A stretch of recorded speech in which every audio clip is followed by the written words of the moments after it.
This audio presentation of The Mystic Life by the Order of Christian Mystics is brought to you by audioenlightenment.com. Copyright 2016. All rights reserved. Chapter 1. How Christian Mysticism Solves the World Problems. The Life of Causes. The mystic life is the life of causes, the life of realization, the life of the soul, the manifestation of the inner through the outer. It is called mystical because it is a manifestation of a mystery, for all life is a mystery. All manifestation comes from the unseen. All the myriad forms we see around us in nature appear from out of the unseen, apparently self-generated, for there is no life, consciousness, nor creative and formative power in matter itself. Matter is only the substance with which unseen forces and intelligences clothe themselves to manifest for a short cycle here on earth. Therefore, nothing that we see in the outer world around us is the thing itself. It is only a shell or instrument through which the mystic life of causation finds expression. A mystic, not a dreamer.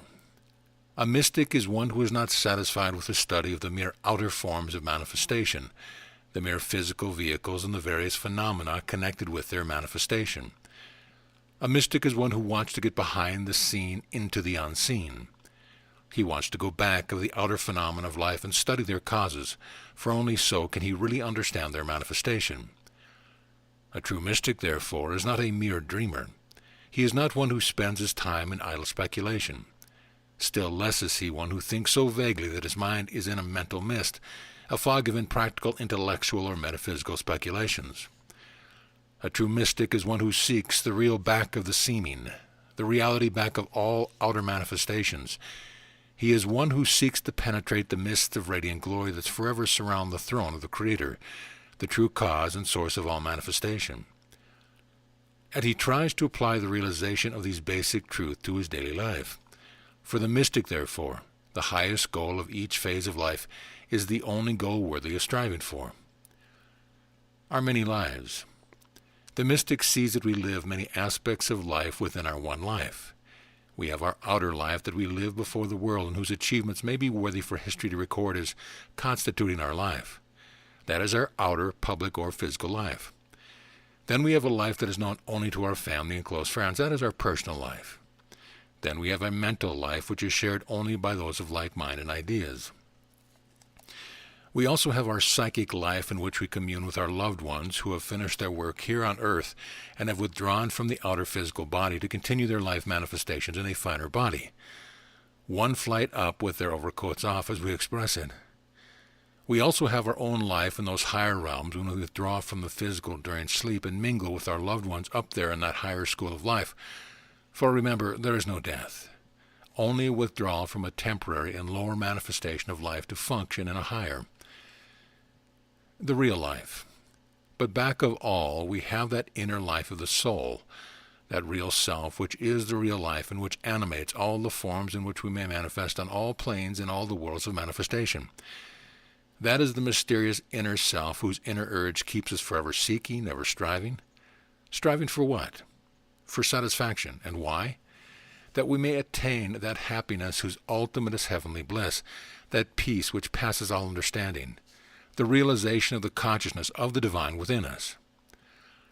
The source of happiness. Unfortunately, the unfoldment of the vast majority of mankind enables them to live for the most part only in the consciousness of the outer world, and to respond as a rule only to the vibrations which reach their consciousness through their five physical senses. Therefore, they naturally seek satisfaction and happiness through these senses.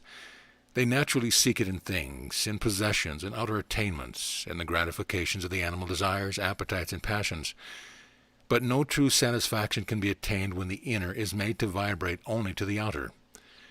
There may be a certain degree of pleasurable sensation from without, but they culminate only in satiety, not in true satisfaction or happiness. True satisfaction and happiness are attained only from within outward, only when the outer is made to vibrate to the inner, when manifestations respond to causation, the personality to the inner self or soul. Therefore, the mystic solves the great basic problem of human happiness by seeking it within instead of without, by seeking that inner guidance from within which shall so order and direct the thoughts, the words and the deeds of the outer life, that it shall give ever greater expression to that divine self within, which is striving for expression, and thus attain that happiness which comes only when the divine within has found at least some degree of manifestation in the world without. Express love now. Happiness is, therefore, not merely a transient and ephemeral vibration of the outer senses. It is a manifestation of an essential soul quality. Hence, when we say or do something that makes others happy, we are awakening and bringing into expression a soul vibration in them. And this vibration is expansive, creative, and constructive. For no vibration of inharmony, antagonism, evil, or sin can find expression when the whole being is expressing happiness. And it takes so little to make people happy. A kind word or act, a nod and a pleasant smile, an unselfish deed, a flower or a postcard or other remembrance, a word of sympathy or an appreciation may brighten and make happy a whole day of depression or discouragement or otherwise routine work. And the happiness returns every time one thinks of it. So do not wait to say it with flowers after a loved one is gone. Express your love, your appreciation, or your approval here and now. Do not do it in such a way as to flatter or make them vain, but to express your appreciation of the good, the beautiful, and the true in others and encourage them in its expression. The mystic lives live. The true mystic is, therefore, the happiest person in the world, and he naturally radiates that vibration of peace, harmony, and the joy of living to all he contacts. For he has realized within himself the joy of living in harmony with the divine within. And having found the source of true happiness within, he naturally wants everyone else to be happy likewise. Since he finds his happiness here and now, he does not have to wait until he goes to heaven to experience it. He is, therefore, not one who seeks to get away from life, but one who seeks to live life to its fullest and highest, to let the highest spiritual vibrations dominate and thrill the human personality, and thus give it its greatest satisfaction and happiness.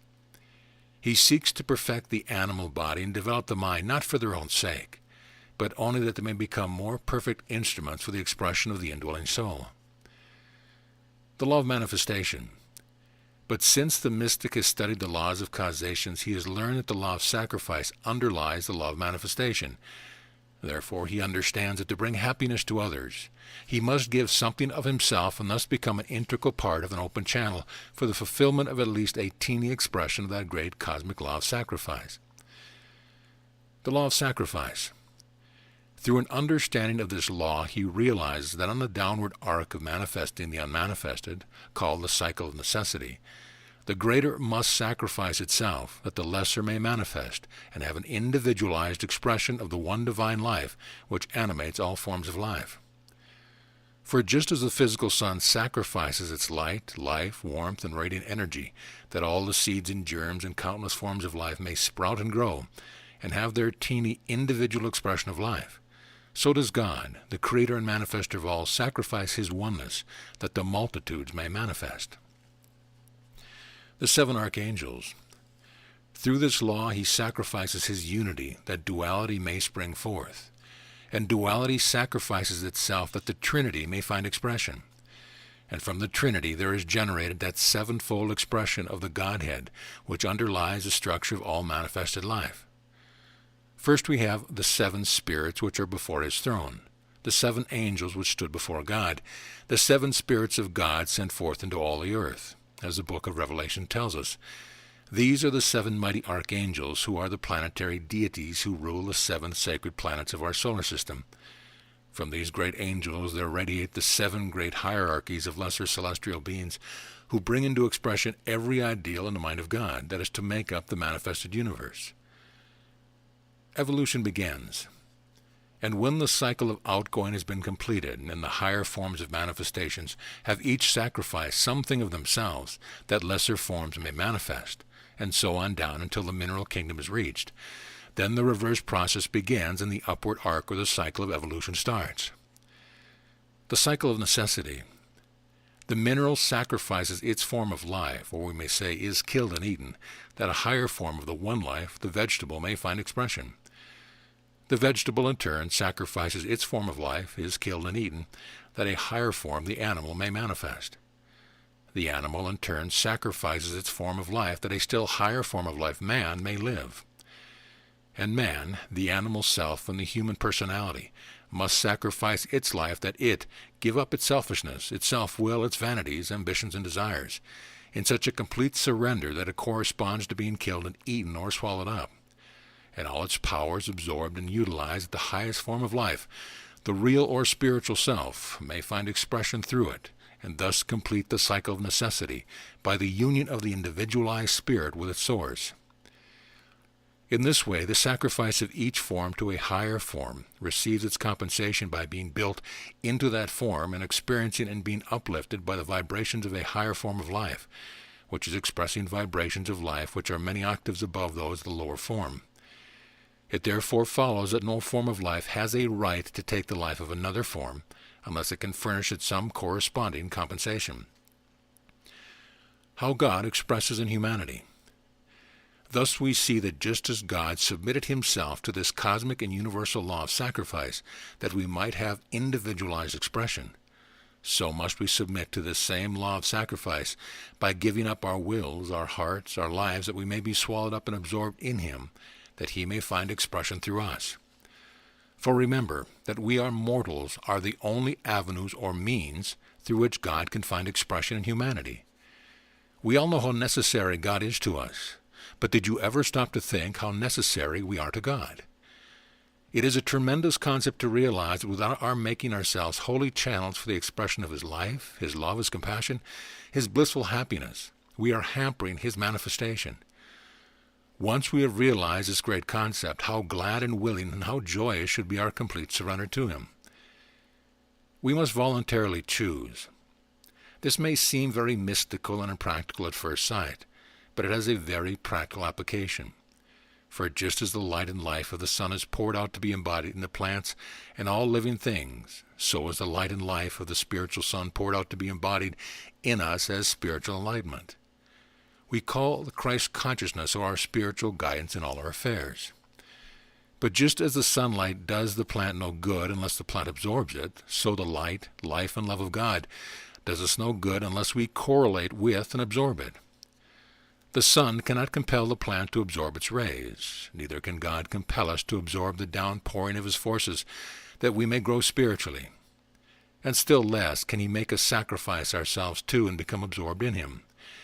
Those are things that we must voluntarily choose to do, because we desire to. This we do through meditation on him, through prayer, aspiration, and constant devotion to him. This is not a matter of the brain, but of the heart. Therefore, great education, great learning, and a highly developed intellect are not necessary. Only a tender, loving heart, only a steadfast desire to know and be one with him, only an open, receptive, childlike mind that is willing to be taught of God and is willing to obey him. That is all that is necessary. The one source. This law is of universal application, for since it requires no creed, no dogma, no ritual, it is applicable to all mankind, no matter what their stage of intellectual unfoldment, their religion, their creed, their color, or their race may be. For all mankind are emanations from one of the 7 great archangels, and it makes no difference what the color of the ray of which they are a part. The source of all the rays is the same, the one eternal being who is above and beyond all human, finite conception. Call him by what name or term you will. The sun is the one central orb of light and life to our solar system, no matter by what name it is called in various languages. So the spiritual sun, the sun of righteousness, is the one central source of spiritual light, life, and love in the universe, no matter what name he is called or how he is worshipped in the various religions. The only thing that counts is he recognized in some way, sought for and correlated with through some form of worship and embodied with expression in our lives. It therefore matters little what the form of the worship or ritual may be.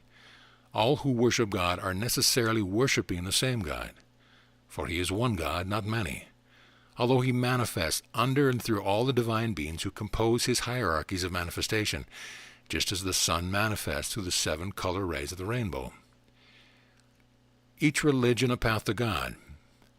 Once one's mind is trained from childhood to seek for and correlate with him through one religion or one path to light, one should be devoted to that religion and walk up that path to him. One should follow the race thought in which he was brought up, He should therefore not change his religion except under unusual circumstance, and then only as a result of his own divine guidance from within, and not from argument or the emotional storm of a revival service. For each religion is a path of light leading to God if its highest ideals are grasped and followed and embodied in life. It is only the childish conceit of a very limited outlook of life that makes the followers of any one religion claim that it is the best and only true religion. All religions and forms of worship which lead their devotees to a personal realization and ultimate union with their ideal or God are true religions. On a moonlit lake, the silvery path to the moon is seen a little differently from every boat on the lake, and it is only by following the path that shines down to our boat that we can row toward the moon. And it is exceedingly dangerous to change boats after we have left the shore. The one goal of realization. Ramakrishna, the great Hindu god realized saint of the 19th century, said that he had followed and mastered all the different forms of yoga, and that they had all brought him to the one goal of realization, although along different paths. He also said that he had studied all the great religions, including 2 whole years spent in concentration on Jesus, teaching and in meditation on the Christos, living all alone like a Christian anchorite in the famous woods of Punjabi. And he found that they all led him to the same goal of Advaita, or identity with God. And the testimony of that great saint who had experimentally followed each religion to its goal of realization should be conclusive. The only heathen. The practical application of this is that we need no missionaries to convert the heathen. For certainly those who are following the path of realization and are worshiping the one God are not heathen. The only heathen there are those who refuse or neglect to walk their path and worship their highest concept of God. And we do not have to go outside of Chicago or any other city to find them. But we do need missionaries to teach mankind the beauties of their own religion, and above all, to recognize the one in the many, unity in diversity, the eternal in the ephemeral. Creeds and dogmas. Jesus did indeed say that his gospel should be preached unto all nations and people. But he also said, Other sheep have I, which are not of this fold. Them also I must bring, and they shall hear my voice through their own religion. And there shall be one fold and one shepherd. But did he enunciate a creed or formulate a dogma or establish a church? Certainly not. Those are all the offsprings of man's speculations, often hundreds of years after the Master taught. His gospel was a realization of the cosmic Christ consciousness, the identity of all men in the Father, hence the universal brotherhood of man. That Christ consciousness within was what St. Paul referred to when he said, Until Christ be born in you. Jesus' only doctrine was divine love. Love a cosmic power. Now love is centripetal, not centrifugal, is cohesive and constructive, not disruptive and destructive, is unifying, not separative. In fact, love is the cohesive power of the universe. In the solar system, it is the cohesive power known as gravitation, which holds the planets in their orbits around the sun. In the world of matter, it is the cohesive power called chemical affinity that holds the molecules together to form objective material things. In the atom, it is the cohesive power that holds the electrons and neutrons around the central proton. In the family, it is the affection that binds the children to the parents and to each other to form the family. If it is absent, the family naturally disintegrates, because there is no cohesive force of love to hold it together. And if there is not, then it is the fault of the parents for not invoking it through prayer and meditating, and allowing it to manifest in the family. Like the electricity, love is always available, but we must take the time, thought, and attention to turn it on, just as we must push the electric light button, if we would have spiritual lights and love illumine our homes and our hearts. So do not blame the so-called modern children. It is the modern and godless parents who are to blame. In a community, love manifests as the civic spirit that binds a community or city together as an entity. Among nations, it is patriotism and nationalism that make the country one people. In races, it is the blood tie that welds the various nations into a race. In humanity as a whole, it is the spiritual quality of the species, that incarnated ray of divinity which distinguishes man from all other animals. Mysticism solves the world problems. To be practical mystics and see how mysticism solves the world's problems, we must apply these few basic principles to our daily lives and contacts. From the one divine origin of mankind, we deduce the basic law of brotherhood. that all men are brothers, no matter what their race, their color, or their creed. Indeed, as we identify ourselves with the one cause, we see our brothers as ourselves. With this first basic law understood and realized and applied, there could be no more war among nations, any more than there could be among members of a family who were manifesting that second great law of divine love and living in and being ruled by love and affection. There would naturally be differences of opinion, but they are adjusted without fighting. So should it be among nations. Each nation, like each organ of the body, has its own boundaries, its own life to live, and its own function to perform, but none can live to themselves alone. All are needed for the good of the whole. If one organ functions excessively or is feverish or ill, through the constructive application of the law of harmony, its activities are curbed and harmonized by constructive methods until it is brought into harmonious relationship with its fellows and without injuring it or the others or destroying it to them. Therefore, if the principles of Christian mysticism were applied, there could be no war among the nations of mankind. All classes are necessary. Just as each nation and race is necessary for the expression of humanity as a whole, so is each class within the nation necessary for the good of the whole. Just as the head or the heart or the lungs or the feet and the hands cannot be considered superior the one to the other, except relatively, for all are necessary for the manifestation of the complete man, so are all classes necessary for the complete manifestation of God in humanity. And since the health of the body is the important factor in the manifestation of the soul through it, even the man who digs a ditch for a sewer to contribute to the health of a city is a factor which assists the manifestation of God on earth. Hence his seemingly lowly labor is vitally important to the whole community and may even be regarded as service to God. Service and cooperation, the law of life. Therefore, if the principles of Christian mysticism are understood and practiced, there can be no class antagonism. For each class will recognize the necessity of performing its own tasks in the best possible manner and cooperating with all other classes in the most harmonious and constructive way. For we have seen it according to the cosmic laws of sacrifice and of love, unselfish service and harmonious cooperation, instead of selfish and antagonistic competition, is the true law of life and happiness. If this involves planned and controlled production, distribution, and labor, then these things must come before our civilization is organized upon the lines of constructive cosmic force, which alone can make it endure. The National Recovery Act is now striving and working toward this goal of universal planned cooperation for the best good of all, and nearly every point in this plan, which we broadcast before the Chamber of Commerce, Orlando, Florida, on March 1932, has already been enacted into law or been proposed, and the other points must ultimately be added to complete the plan. Simplified Civilization. In the light of this law of unselfish cooperation, our whole system of living must be reorganized so as to make the demands of the outer life subservient to the manifestation of the inner life. For the material mechanics of living have become so complicated that we have become enslaved to our instruments of living. Our time and attention is so taken up with manipulating the so-called instruments of civilization that we have little time to live life itself. We are so diverted by the trivial details of the outer personality that we have no time nor attention left for communion with God, our source of life, or for the recognition and cultivation and expression of our real self or soul. From this standpoint, mass production has proved a curse, in that it has developed new so-called needs which are really aids to self-indulgence, and have added to our enslavement to the complexities of living, instead of freeness to enjoy the simplicities of life. We boast of labor-saving devices, but why say labor? Labor should be an avenue of creative self-expression and not blind toil. And we have saved so much of it that we do not know what to do with it, hence millions are unemployed. Enlightenment, realization, service. The solution which Christian mysticism presents for the ills of our present civilization is enlightenment, realization, and manifestation or service. For before we can properly organize our lives along cosmically constructive lines, we must be enlightened as to those lines or forces of causation.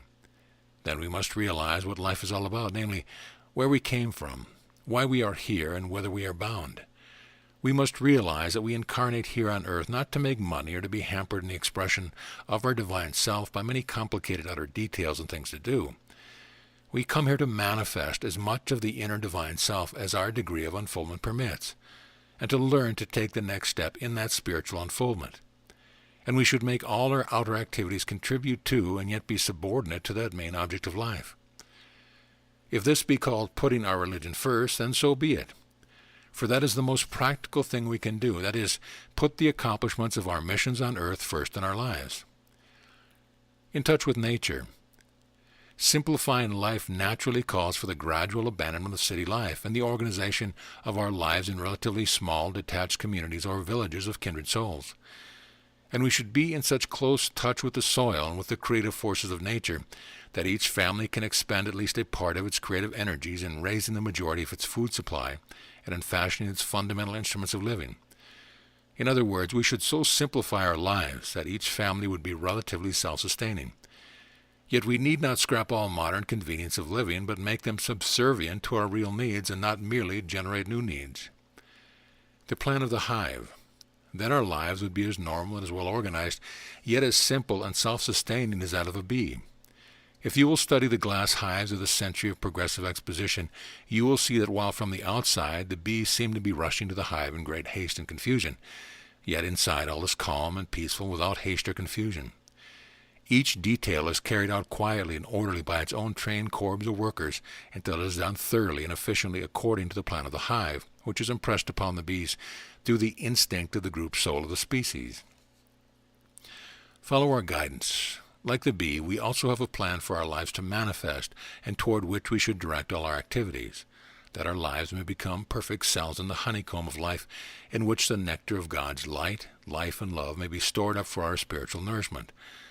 That plan is impressed upon the soul consciousness and will be revealed step by God himself through intuition by all who will listen and obey.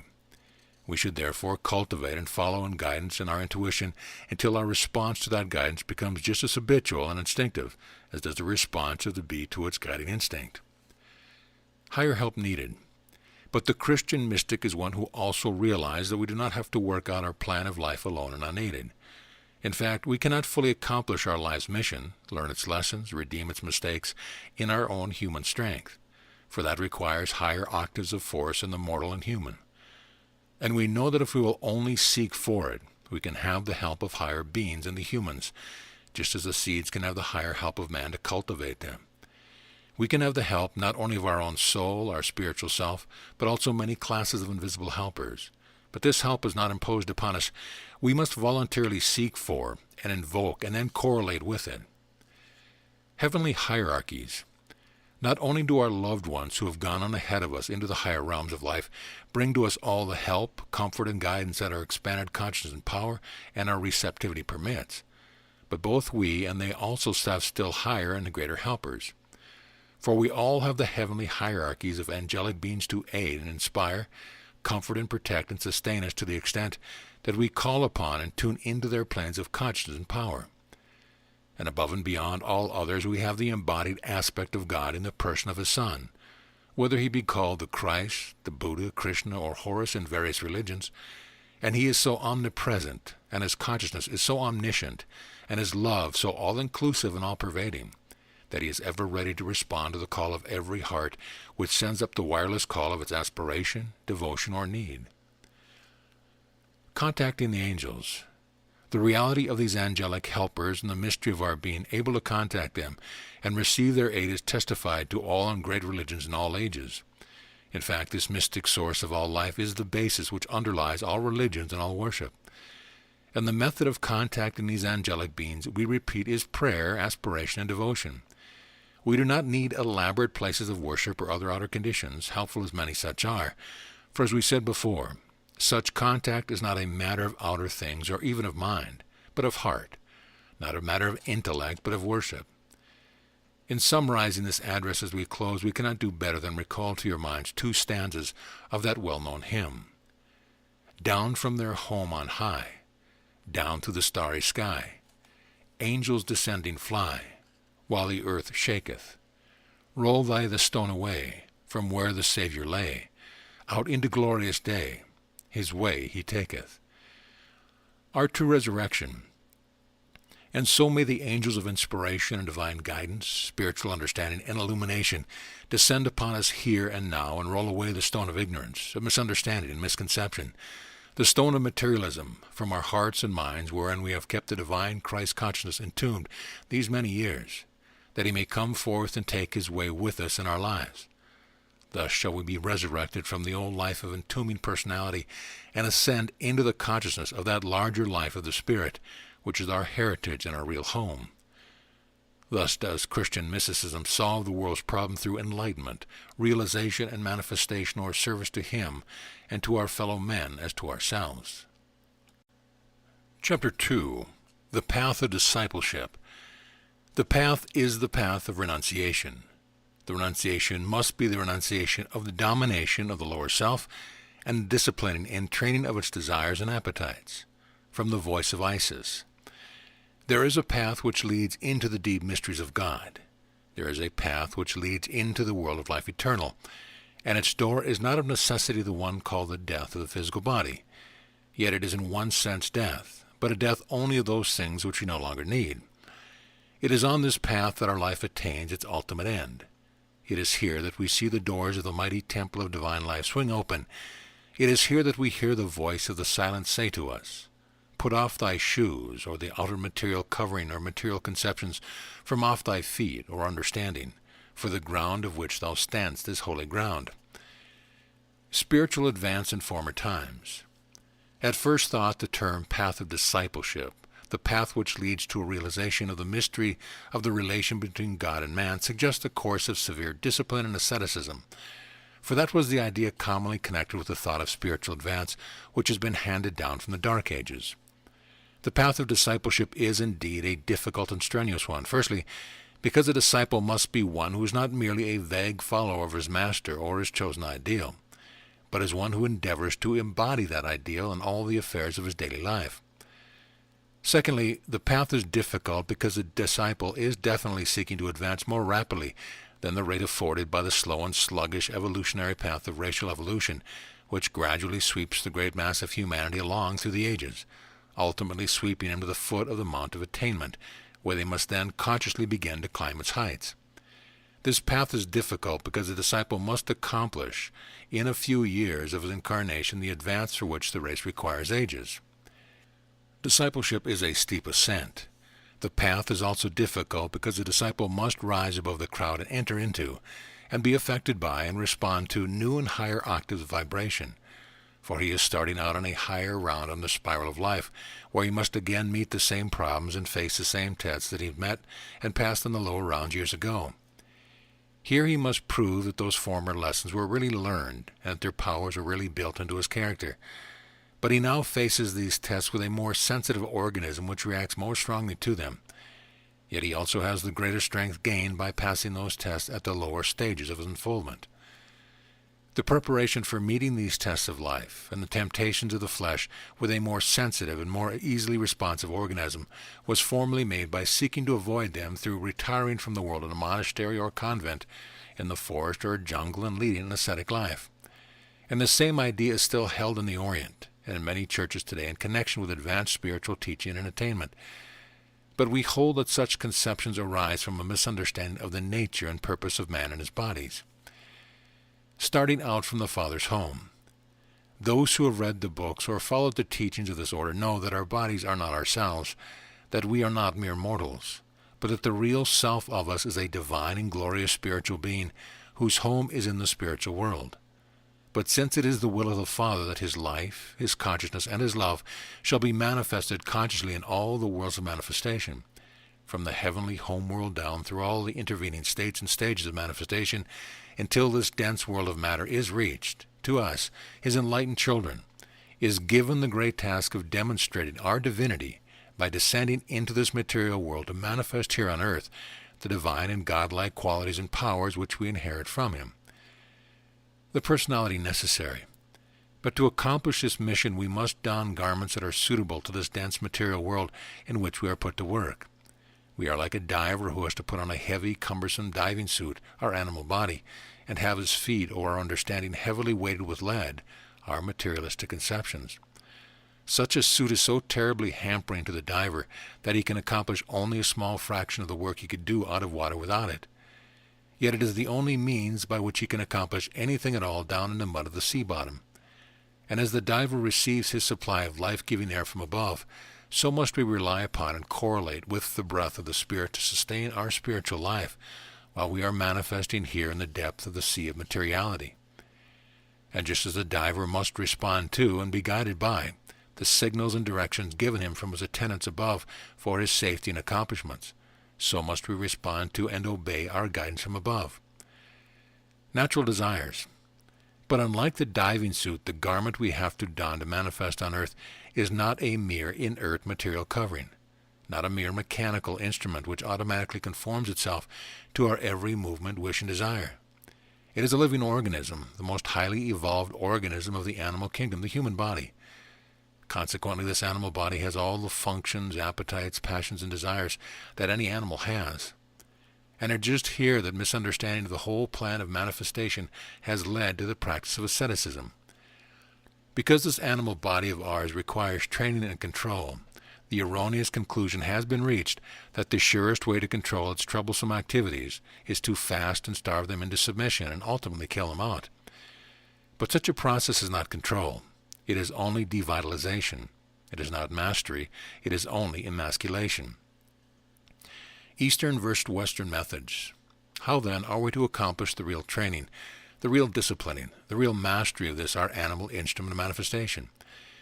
It is the methods used to accomplish this end that constitute the training and discipline of the path of discipleship, whether they be the medieval and oriental path of asceticism, or the Christian mystic path of perfection, mastery, and joyous use of all man's God-given powers as avenues of expression for and under the guidance of the real self.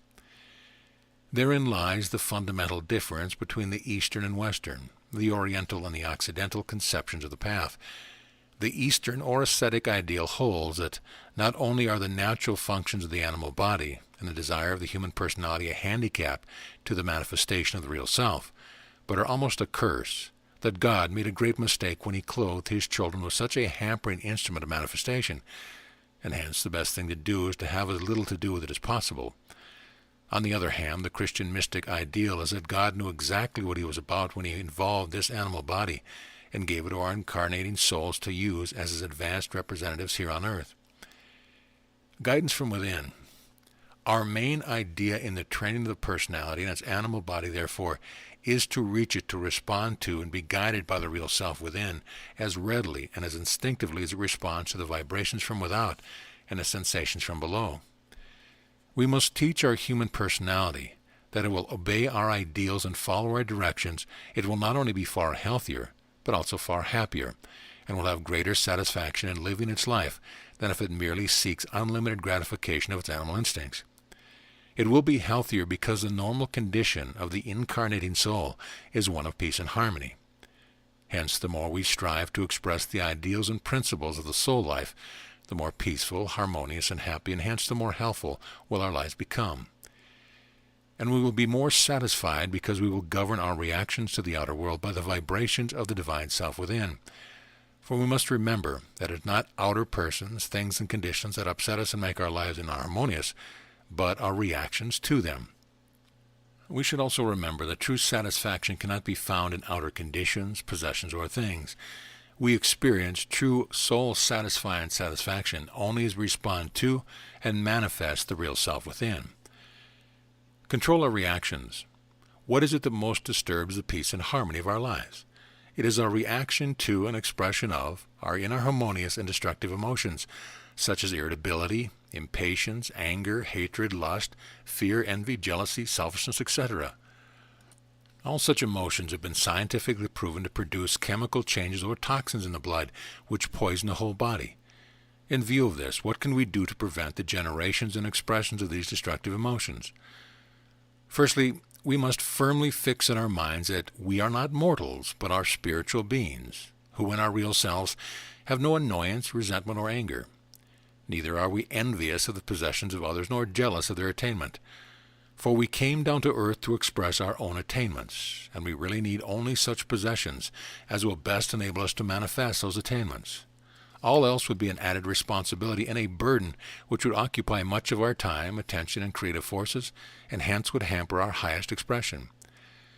Secondly, we must realize that to give way to impatience, resentment, anger, etc., opens our mind to the thought currents of such things which have been generated by the whole community in which we live.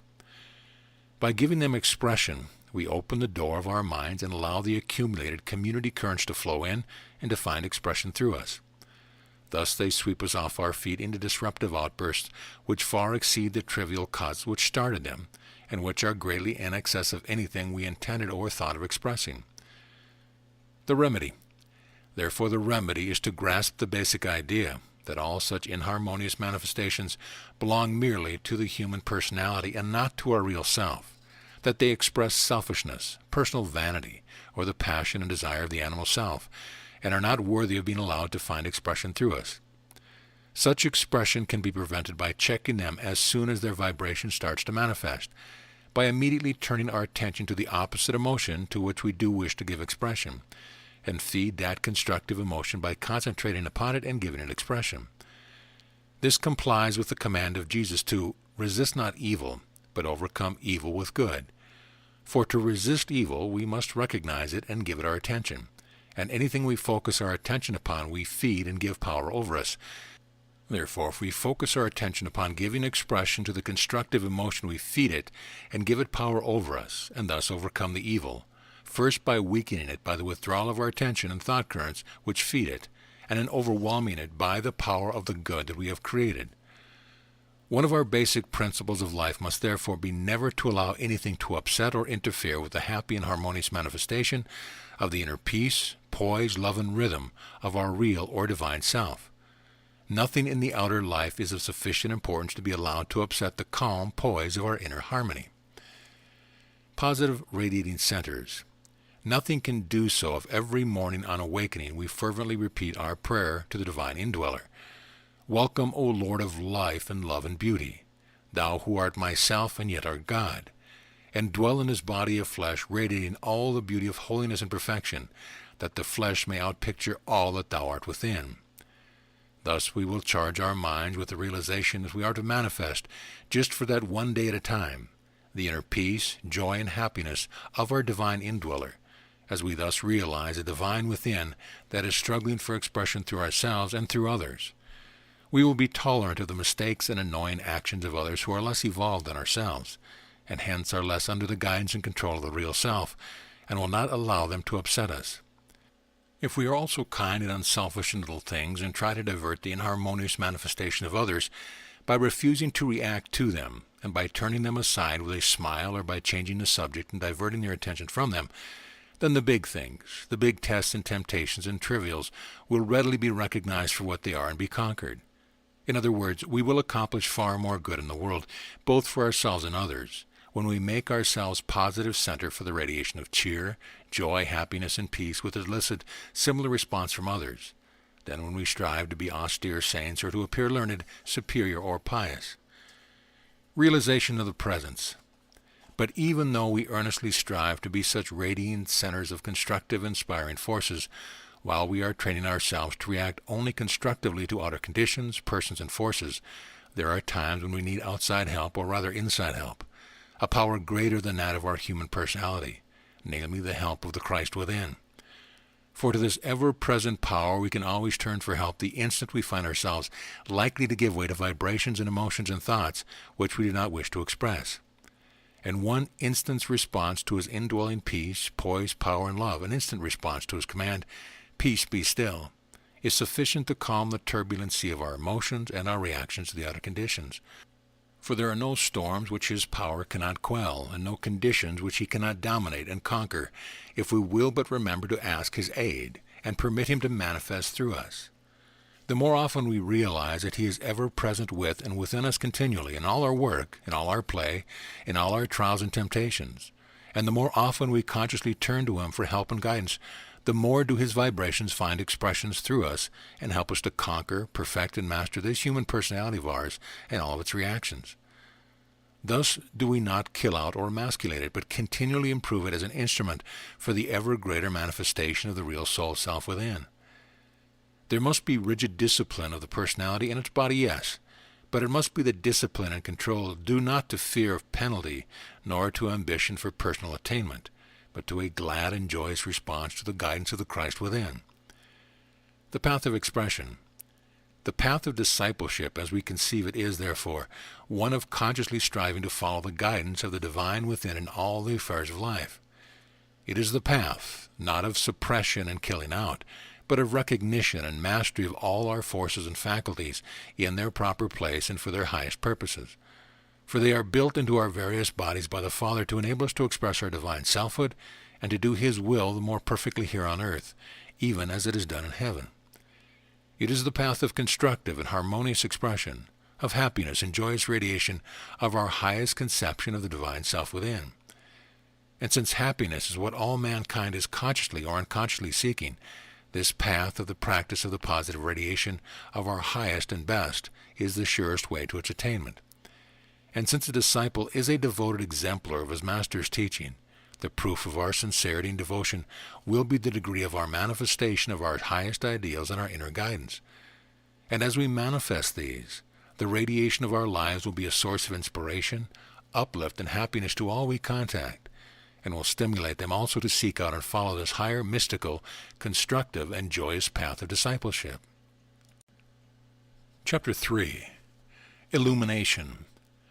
I am the way, the truth, and the life. No man cometh unto the Father but by me. Matthew 14:6. I am the ego which is seated in the hearts of all beings. I am the beginning, the middle, and the end of all existing things. From the Bhagavad Gita. Practical directions for illumination. Pupils are asking continually for some formula, some prescribed practical thing to do to advance their spiritual evolution, complaining they have read and studied all forms of philosophy and are now ready for something definite. Because of this widespread demand, there have sprung up on every hand those who are professing to give practical directions that shall lead the pupil into illumination and give miraculous powers. On the other hand, an equally large number are writing that they have studied various systems, spent large numbers of money for advanced teachings, received the lessons of the intersection of many organizations, have passed through many mysterious degrees of various societies with high-sounding titles, and yet find their spiritual hunger unappeased, the net result being a mass of so-called formulas and a greater amount of discouragement. Others turn to the wisdom religion, supposing it has to do with the development of psychic powers and the performance of magical rites, but in truth, it has primarily to do with the development of the Christ force within and the showing of it forth in the life. So-called magic is dual. If it is the result of the recognition and outward manifestation of the Christ within, it is white magic and right. If it is a result of seeking for power or personal stature, it becomes black magic and evil. Therefore, to all these class of seekers, as well as to many other hungry hearts, we bring the old message, I, the Christ within, am the way, the truth, and the life. No man cometh unto the Father but by me. Union with the divine. What is it that all are thus seeking? It is so-called illumination, yet few there be who have any realization of what this means. We have considered various phases of this illumination in previous lessons, and we will try therein to show what the real illumination is and how it is attained. Illumination is the perfect blending of the self with the divine or the Christ light, so that divine wisdom can guide every thought and act of the mortal man, and the light of divinity can shed its radiance over the entire life. The result of spiritual force in each life. When it is remembered that the Bible story of the Christ is the most complete and all-embracing narrative ever written, not of the man Jesus or even of God, but a synthetic picture of the Son of God, the emanation from the Father, the Christ force in humanity, or the Word made flesh, which symbolize the various steps each soul must pass through and conquer, it becomes quite plain that as this union with the divine takes place, the life of the disciple must manifest greater conception of truth. The whole mysterious transformation must be a growth similar to the gradual assimilation of the life-giving constituents of the sun by the plant, until the full fruition or indwelling of the life force is accomplished in the fruit.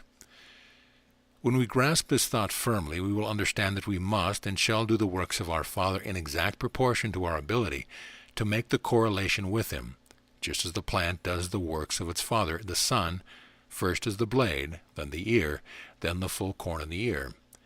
Therefore, there can be no rigid observances laid down for the attainment of perfection any more than there can be for the perfection of every individual plant. There can, however, be practices that develop the will, awaken the intuition, and stimulate aspiration, and there are environments which will foster spiritual growth. Within the ranks of any spiritual movement whose teachings satisfy your soul hunger, but these have been fully covered in other lessons. To the average 20th century student, the effort to conquer himself is quite sufficient to develop his will, and the only stimulant necessary is a burning, ardent seeking for a realization of the Christ love. Assimilation necessary. Illumination, however, can never be attained through the mere reading of lessons or the observance of rules. It must be the result of a vital force that comes into each life. The gardener may prepare the soil, tend and water a plant, but the plant itself must assimilate the light and force of the sun and literally transmute them into living tissue within its body, ere the blossoms or the fruit can appear. So it is with the illumination that each soul is seeking. Only the Christ force, not only talked about and in a sense realized, but literally absorbed and built into living tissue in the flesh, the mind, and the spirit, can bring about this mystical union. It is the Christ, and the Christ alone, who is the way, the truth, and the life. Development of the personality.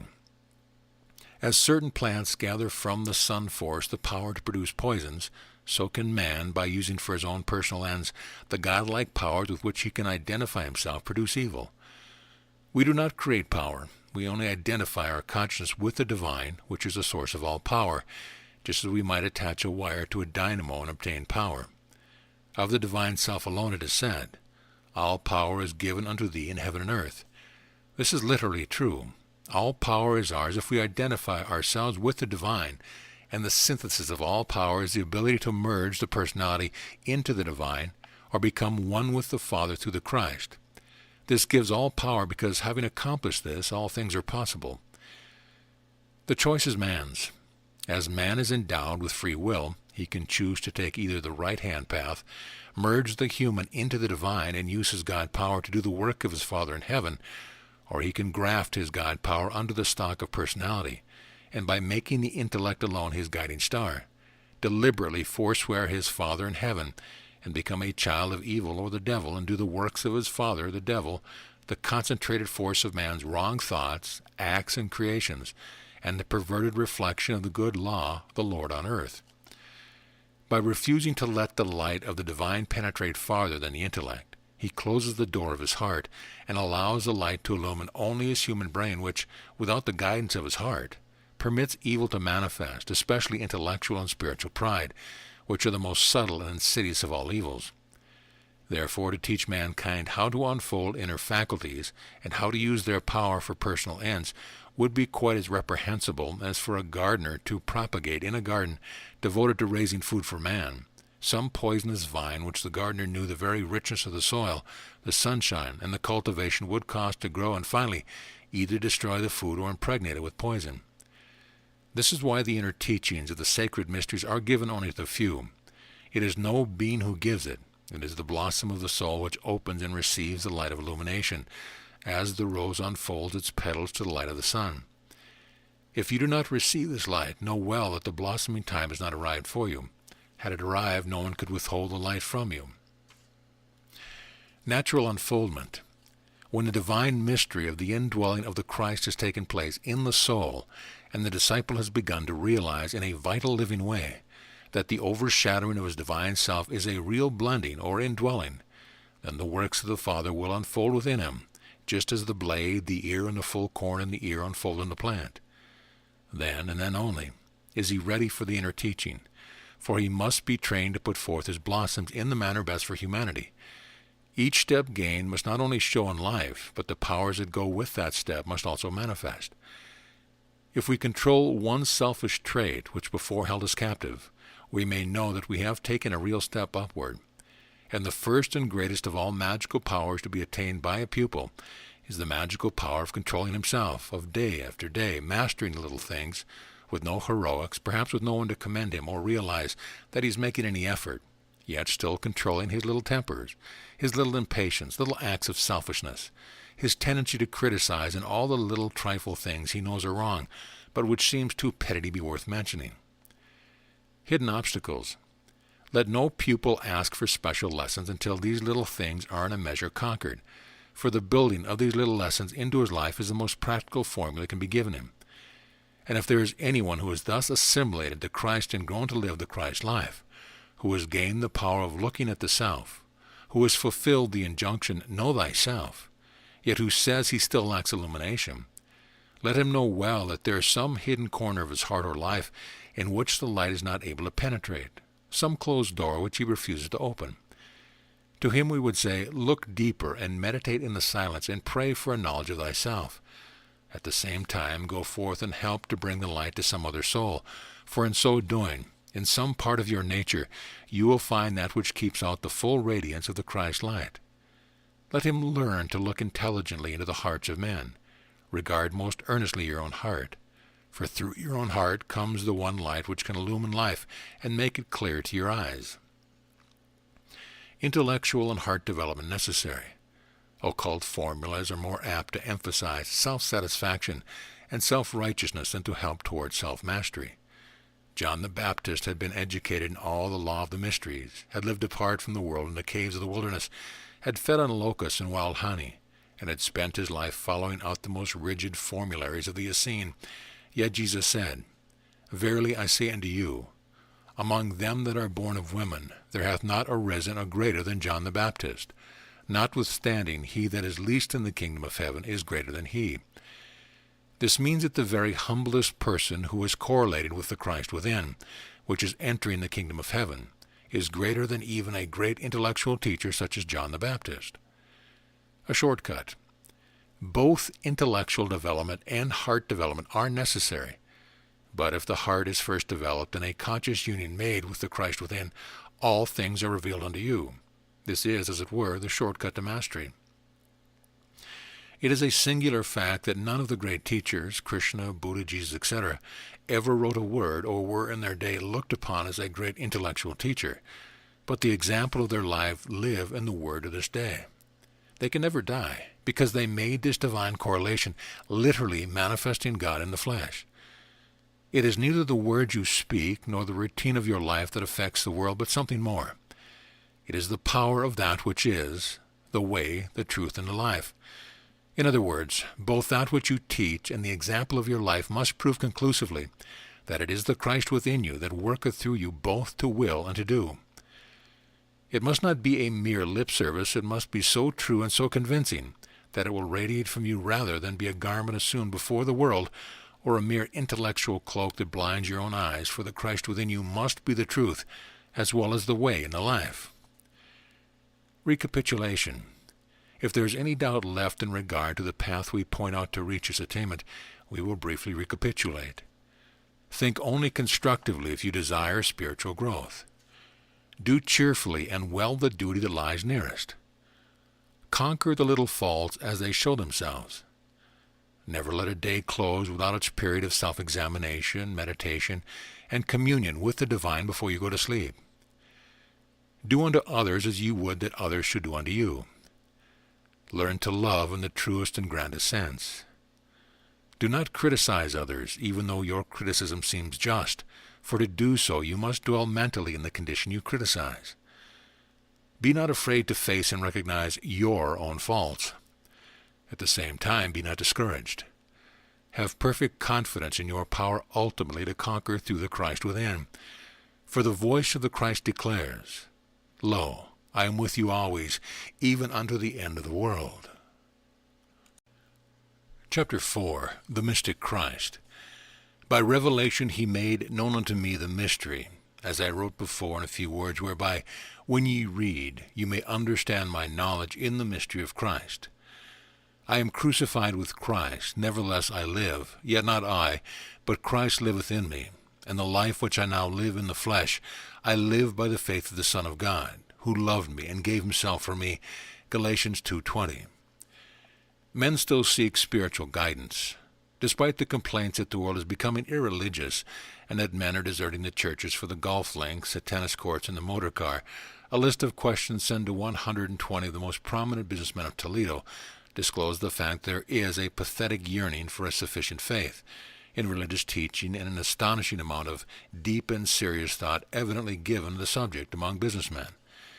Two impressions are made upon the propounder of the questions. One is that men are interested as much as ever in the history of the world, in the great religious questions regarding life and destiny.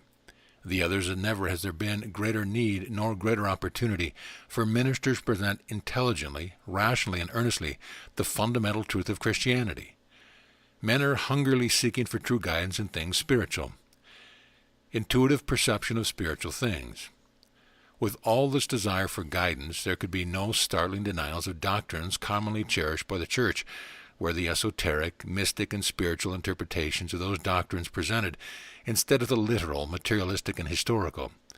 The day has passed when the Church can arbitrarily place a certain interpretation upon the spiritual mysteries and say to her followers, "Thus must ye believe." For the consciousness of spiritual freedom is sweeping the world, and there is an inner heart knowledge which refuses to respond to that which does not vibrate to its intuitive revelation of truth. Any presentation of truth must touch the heart and square itself with the experience of daily life, else it will be rejected in this age whose slogan is efficiency. As well might we expect the world to accept and cling to medieval conceptions of sciences as to expect it to be satisfied with dogmas founded upon interpretation of scriptures made during the Dark Ages.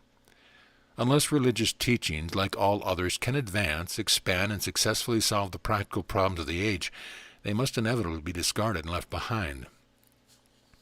The historic and the mystic Christ. This is especially true if the teachings pertaining to the Christ are made synonymous with the personality of Jesus as a historical character. For in reality, the Christ which is worshipped by Christendom today is not the historic personality portrayed by the Gospels, but the mystic Christ is set forth in the epistles of Paul. The great discrepancy between the two presentations has long been a puzzle to biblical scholars, and has caused such confusion in the minds of thoughtful students that many, despairing a reasonable solution that would satisfy both their reason and their heart hunger for spiritual food, turned from such stones of material conceptions offered them as bread.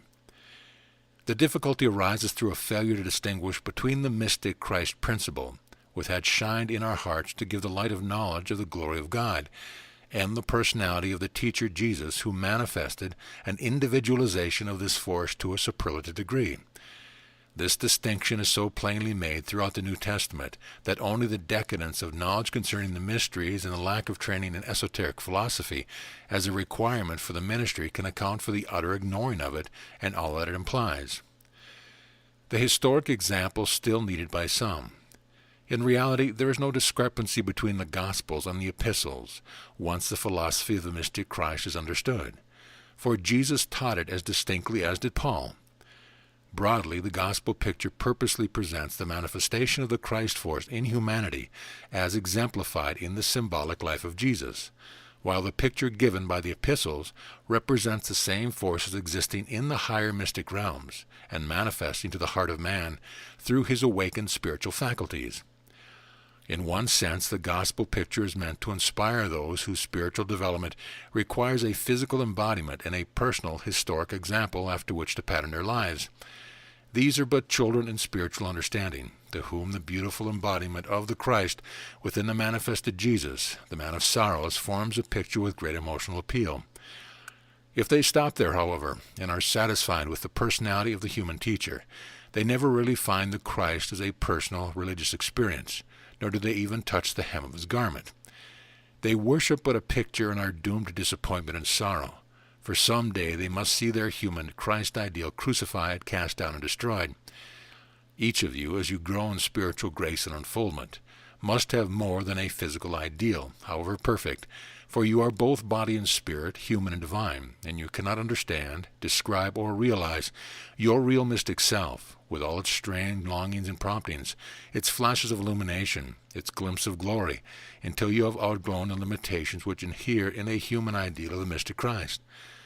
Because of this duality, there is no one, be he ever so stern a materialist, who in critical moments when self-analysis is forced upon him, can deny that there is a great unknown region of mystery within him, indefinable longing, the urge of the Christ force within struggling for recognition and expression.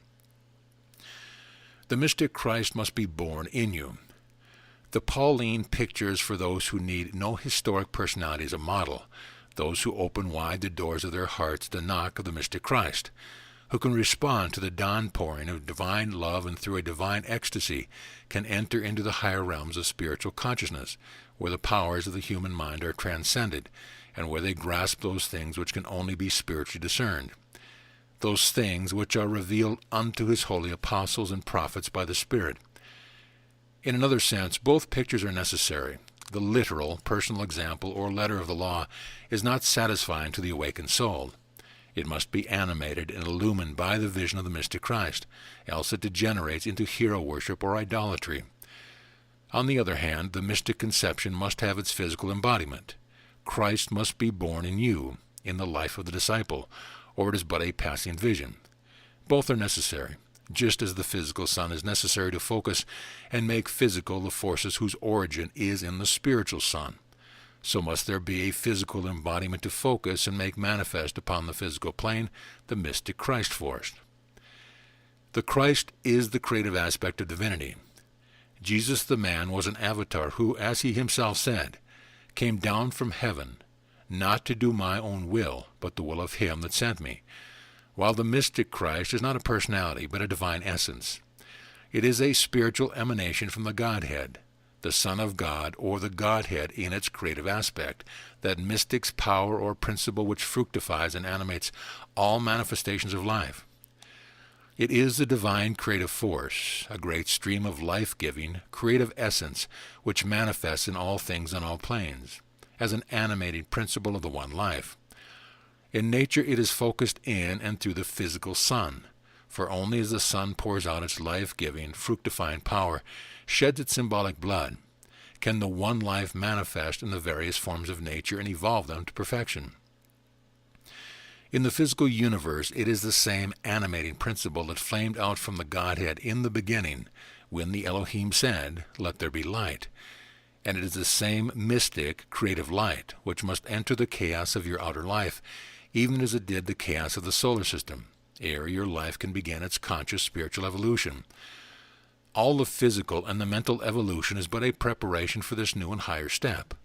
Witness Paul's confirmation of this view.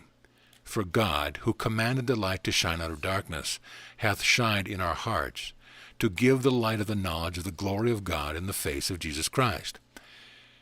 Its center in man is the heart. Just as the creative Christ force is focused in physical nature in the sun, so must it have its focal center in man. This center is primarily in the heart, and since the heart contains focal points connected with all the sacred centers in man, from that great center the Christ light is reflected into the corresponding sub-centers in all his bodies. In the physical body, in the sun center, the solar plexus; in the psychic body, in the pineal gland; in the mental body, in the power of intuition; in the spiritual body, in the spiritual heart center. The Christ force, therefore, is the animating power back of all life and evolution, physical, mental, psychic, spiritual. It is the life essence of this law, love, the Christ force, which has overcome the world, or which has brought about the physical evolution of the planet. Hence it must also bring about your spiritual evolution, and bring to perfection all who choose to work in harmony with the Christ. In nature, it is the unquenchable urge toward perfection which adapts the organism to its environment. Among men, it is the divine urge toward union with God, the effort to bring the divine union within them into harmony with the divine in the universe, as the mystic philosopher Plotinus expresses it. St. Paul refers to the mystic Christ. St. Paul, who is universally admitted to be the organizer and founder of the Christian Church, through whose teachings the followers of Jesus were raised from an obscure Jewish sect to a powerful spiritual movement, and through whose influences the name was changed from Nazarenes to Christians, distinctly sets forth only the mystic Christ. He knew nothing of the personality of Jesus, and never confused the historic character with the Christ principle which had illumined him. When he says, "But we speak the wisdom of God in a mystery, even the hidden wisdom," he knows that he taught only the esoteric mystic Christ of the mysteries, into which he had been initiated among the Greeks, but with that intellectual ideal illumined by the personal, spiritual experience symbolized by his miraculous conversion or initiation. Like many a scholar to his day, learned in esoteric philosophy, and sincerely worshipping his ideal of the mystic Christ, Paul felt justified in persecuting the followers of the poor Hebrew cult, whose teachings he considered were personalizing and therefore degrading the mystic Christ ideal which he worshipped. He proved the sincerity of his worship, however, by changing his whole life when the Spirit revealed to him that he could not despise another's highest ideal, even though seemingly low to him, or persecute the followers of another teacher without crucifying his own mystic Christ. Paul never met Jesus. Paul not only never knew Jesus the man, but he did not even study under the apostles. In fact, never met them until after he had been preaching the doctrine of the mystic Christ for 3 years, and then he only abode with them 15 days. 12 years later, when he next met them, he came not to learn about their personal teacher Jesus, but to teach them the doctrine of the mystic Christ.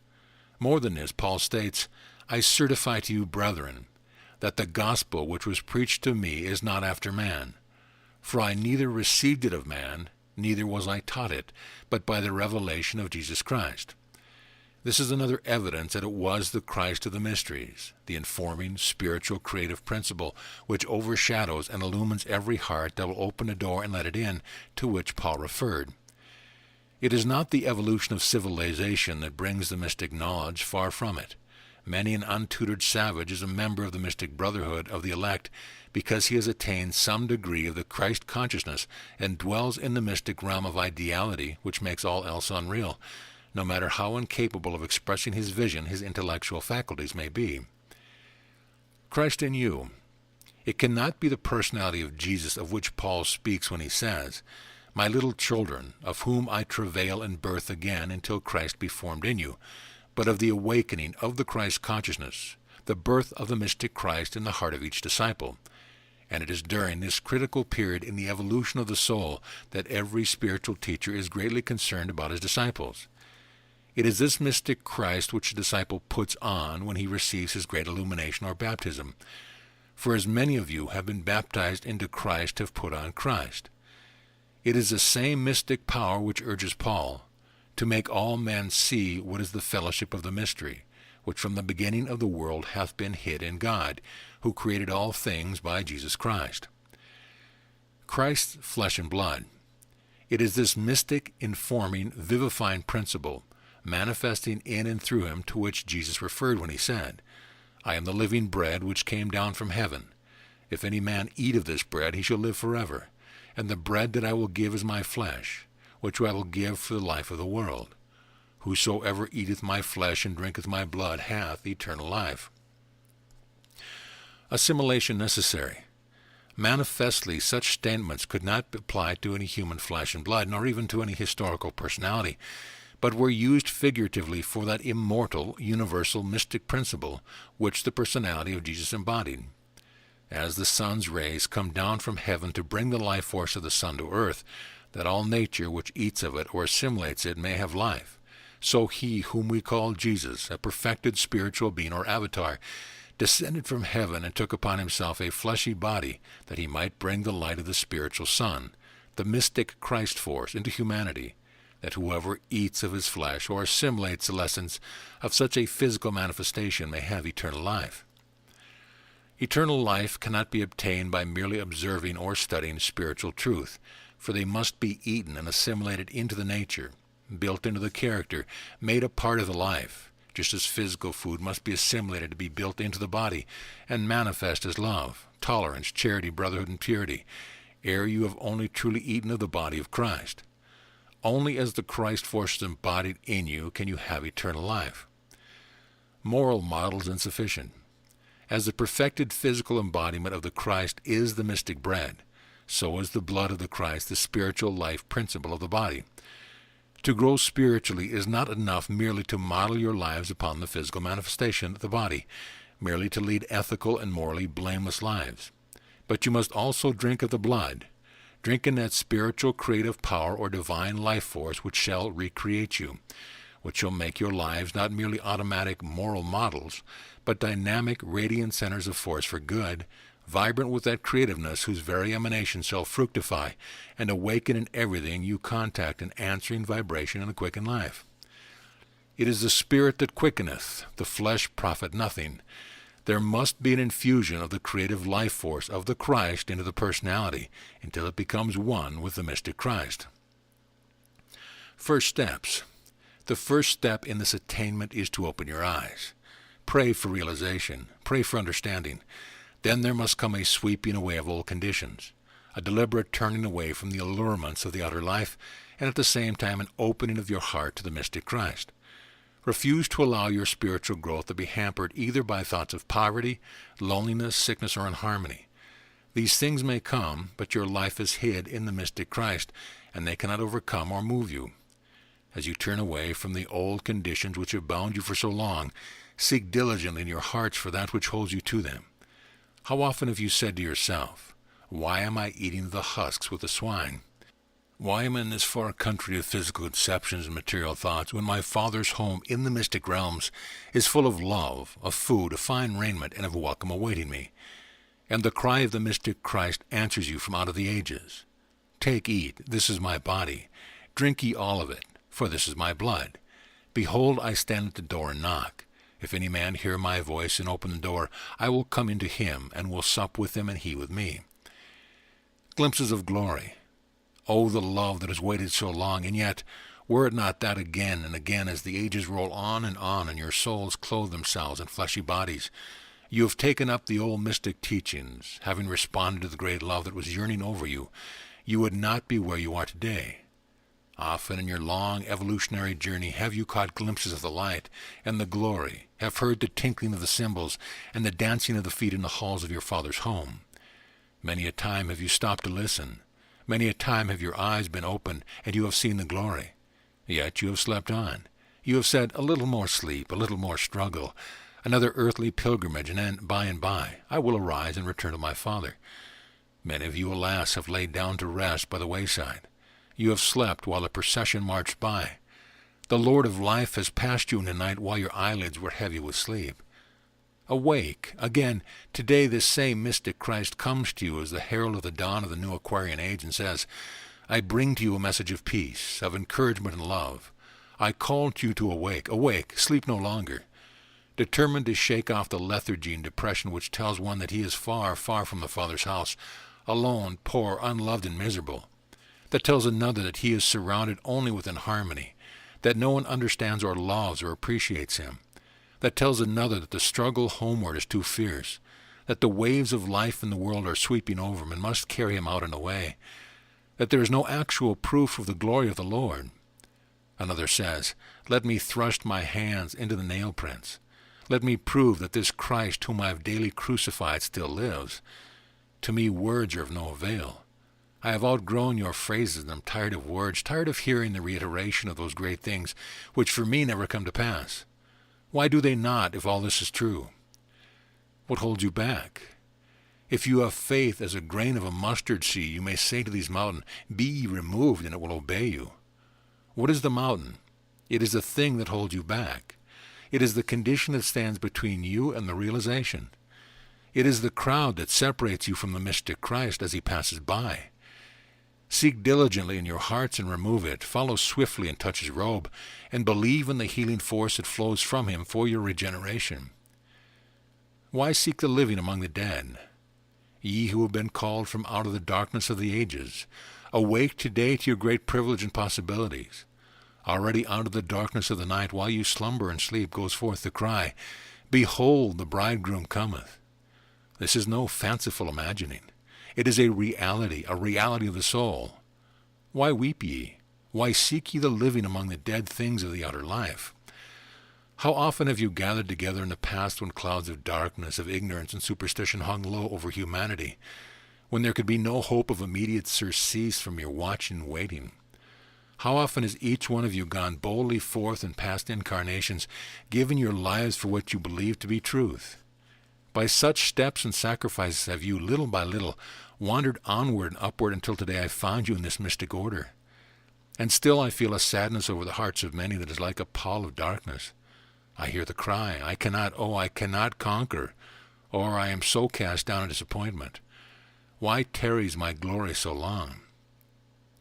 And yet, even while this sad cry lingers in your hearts, even while the teardrops glisten in your lashes, lo, without upon the mountain top, the sound of the eager feet and the shouting of the multitude, "Behold, the bridegroom cometh. Go ye forth to meet him." The mystical realization. How is this going forth to be accomplished? It is the going forth from your mental environment, from that which you have falsely created, the donning of your wedding garment, that you may be ready to do homage to the coming bridegroom, the shaking off the darkness of despair and sorrow, that you may join in the glad hymns and welcome as he cometh. Verily, verily, as you enter into this mystic realization, which means so much to your spiritual growth, you will meet the bridegroom in proportion to the power of the realization you have of the meaning of what you are privileged to receive. Forget your mistakes. All the trials through which you are passing are but the mud of the journey clinging to your feet. Here is your Father's home, the sanctuary of peace and love. Here must you put off your shoes that you may enter cleanly shod. And while you are here, forget the muddy way you have trodden. Realize that here you really touch the outer robe of the glory of the Master. If you can realize this, and like the woman who touched the robe of Jesus in the crowd, believe that virtue has gone forth from the touch, then will the Son of Man turn and look at you, and you shall see him face to face. Only such faith believes that the touch of his garment can heal. In the hurrying crowd, this woman, who was poor and old and sick, still had the faith to believe that could but she touch him, his robe, she would be healed, and lo, it was more than that, for he turned and looked upon her. Face to face. This is a lesson I would leave with you. The robe of the mystic Christ is the work he is putting forth, is the love that he is pouring into the hearts that are open to receive it, is the magnetic bond of sympathy that you feel one towards the other, is the responsive love that thrills you as you read these teachings, is the vision of the power of the mystic Christ within you to conquer, which these teachings awaken in you. This is the robe, the outer covering of the mystic Christ. Touch it in faith. Feed on it in your hearts by faith and thanksgiving, believing in his power. Believe that it is in very truth his garment. Then he will turn and look, and you shall see him face to face. Chapter 5. Recommendations for Daily Life. When the reader has assimilated the ideas contained in the previous chapters, he will realize that the attainment of union with his higher self, which is one with God, is a duty, nay, a pleasure, which he owes to himself and to the world. He is then recommended to formulate for himself a plan of acting by which he will eventually attain this ideal. The plan should include a certain time set aside for study, for recreation, and for meditation and spiritual realization, as well as for the activities of the material life. And this routine, once carefully laid out, should be followed religiously, but with such reasonable latitude that the routine does not become the master instead of the servant, that the follower does not become pedantic, intolerant, or fanatical, instead of becoming a well-balanced, poised, and adaptable soul. For he who seeks to attain the highest by following one impulse today and another tomorrow, unbalanced by discretion and wisdom, who does one thing today because it appeals to his mood and neglects all other parts of the plan and all other duties, cannot expect to advance in a well-balanced manner.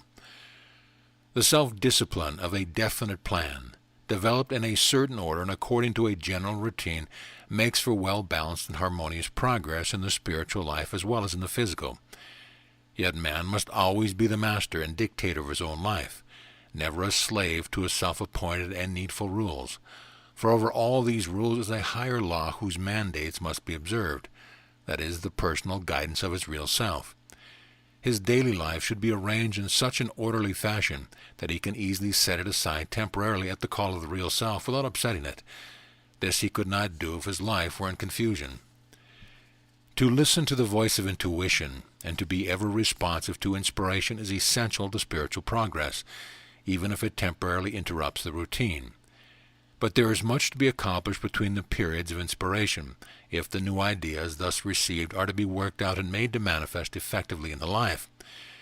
Inspiration will be more dependable if there be a regular time set apart for its recognition and reception. By following this method, the inspiration becomes so frequent as ultimately to be a continuous conscious guidance in all things, both great and small. The study of spiritual things should be carried out at regular times, and special attention should be given to the symbolic or hidden aspects as contrasted with the historical or material viewpoints. If this is done, the higher self will be more able to inspire and help to a realization of the truth. Meditation is turning over in the mind a thought or idea that you may see it from every standpoint and grasp all its phases and relationships. It is an active mental process which forms a necessary part of every spiritual student's routine. The first step towards meditation is concentration, the focusing of the attention upon the chosen subject or idea. Then, keeping the mind posed upon the subject, the imagination should be used in thinking out in relation to yourself, to other people, and other parts of the subject. Take a text from the Bible such as, "Where 2 or 3 are gathered together in my name, there am I in the midst. I and my Father are one," etc., or some thought such as truth, purity, love, etc., and spend 10 minutes in dwelling on its various aspects. This should be a daily pleasure. Spiritual realization. The object of spiritual realization is to make real to us that which we know as truth, but which appears to the senses as unreal. Thus we should endeavor to realize our oneness with God, the action of the Christ force pouring through all creation, spiritualizing and uplifting it, etc. This endeavor, which is the real object of all religion, is also called contemplation or entering the silence, and is usually the culmination of a series of steps in a regular order, such as A. Relaxation, B. Concentration, C. Meditation, D. Realization or entering the silence. When Jesus told his disciples to enter into the closet and shut the door, the closet referred to the silence, and the door which they were to shut was the door of the mind. The Father, which seeth in secret, is the higher self, who does not require words, but who seeth in secret, that is, in the silence, through vibration of love. The open reward is the peace, comfort, and spiritual upliftment which comes as a result of such communing with the Father in heaven.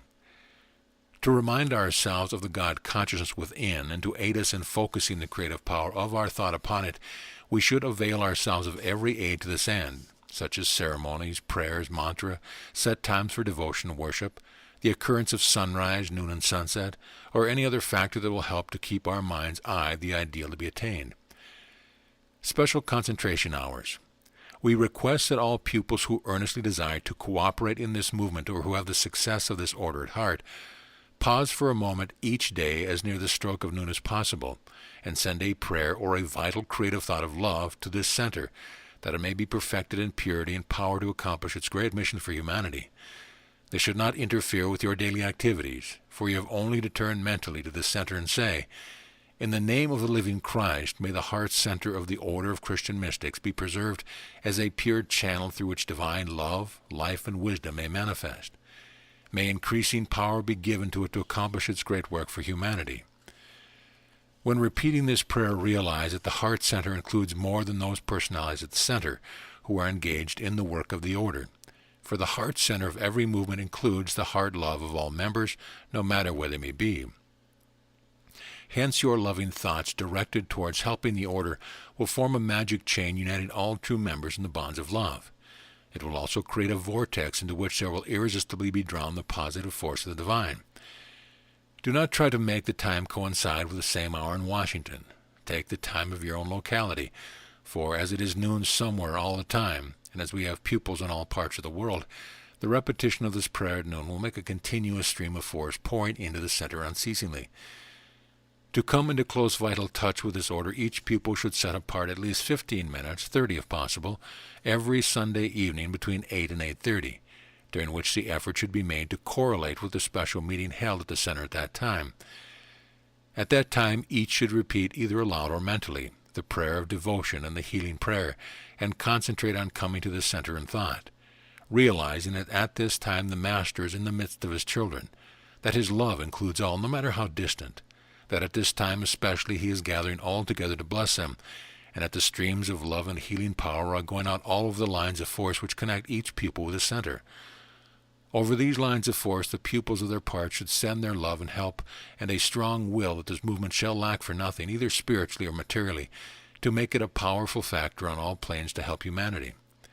While the helpful forces are sent out to all alike, nevertheless those who consciously correlate with them and who give of their substance, which includes their love and earnest desire to help on all planes, will receive an exact proportion to the earnestness and devotion they express. For by their desire to become co-workers in this movement for the upliftment of humanity, they are literally merging themselves into oneness with the streams of living force poured out by the Lodge through this order. For their desires are creative and will bring forth after their kind. If any time it is impossible to be alone at this time, let them at least send us a strong thought of loving help, even if they are in the midst of a crowd. The founders will be glad to know of any experiences the pupils may have in correlating with the center in this service. End of chapter. End of book.